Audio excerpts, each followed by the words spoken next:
J'ai fait un rêve impossible. Le Cameroun respirait enfin, comme un malade qu'on venait de débrancher de la souffrance. J'ai vu un pays où l'eau coulait même la nuit, sans bidon aligné avant le chant du coq. J'ai vu les ampoules rester allumées, comme si NEO avait enfin signé la paix avec le peuple. Plus de coupures intempestives, plus de quartiers plongés dans le noir comme des tombeaux. Les mamans cuisinaient sans stress, les enfants révisaient sans bougie. J'ai vu les policiers parler doucement, sans arrogance gonflés par l'uniforme.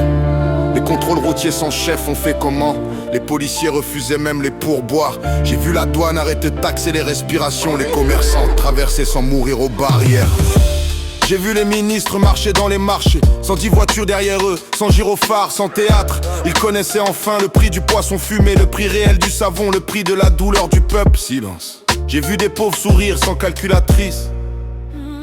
J'ai fait un rêve où vivre n'était plus un combat, où l'État servait enfin le peuple au lieu de lui survivre. J'ai fait un rêve, un pays sans corruption au détail, sans délestage, sans humiliation admirative.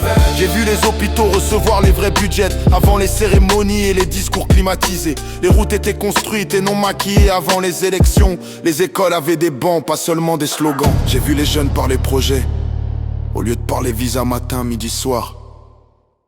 Les diplômes retrouvaient leur valeur comme des billets qu'on avait trop falsifiés.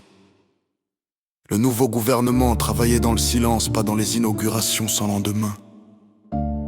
Les détourneurs rendaient l'argent, et certains apprenaient enfin la chaleur des prisons.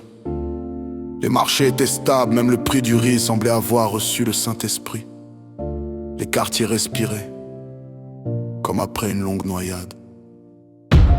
Puis j'ai vu quelque chose de rare. Le peuple recommençait à croire, pas aux promesses, aux résultats. J'ai vu les commissariats sans peur, les citoyens entraient sans trembler. Les douaniers ne regardaient plus les poches avant les documents. Les petits vendeurs gardaient enfin leurs bénéfices sans nourrir 10 barrages avant la maison. J'ai vu les grandes voitures devenir discrètes, comme si l'argent volé avait honte de circuler.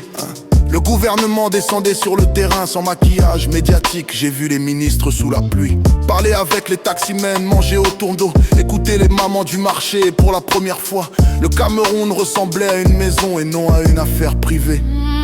J'ai fait un rêve où la lumière restait allumée, où l'eau coulait sans combat, où les policiers protégeaient.